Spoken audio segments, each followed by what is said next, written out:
踏みしめに来た生命が死んではドアを叩くでしょう。小さな主は見かねる嫌な話だ。大きく広がる喉と胴体は死んだ心を飛ばすようにゆっくり命を飲み込み目をくり抜く。ねえ君も祈っちゃったんでしょ。僕に睨まれた時にさ、そんな悲壮精神は大好物だ。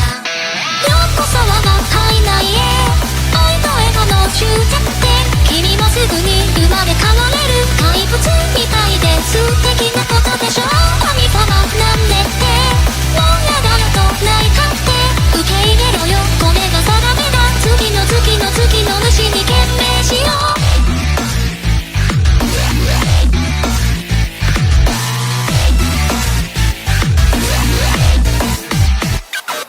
神話も命も人も運命もうっかり恋に落ちるのもひっそり蛇は笑い出すバカなことだ。あ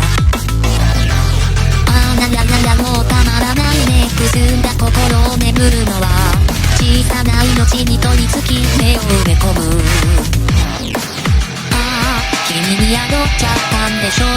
目を合わせる能力がさ、君がこの悲劇の女王なんだ。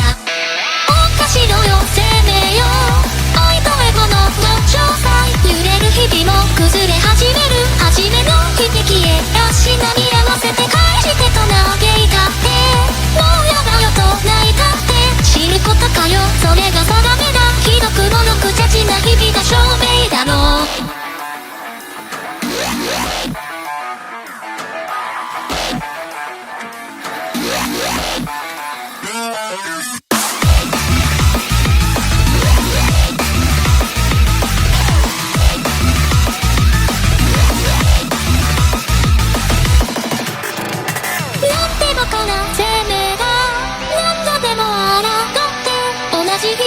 戻り始める無謀に無様に泣いで泣いで泣いで泣いで無様な生命よ、なんでだのという前に求めすぎた罪に貸し付けうつろな奇跡が弾けて崩れてもなんだかいい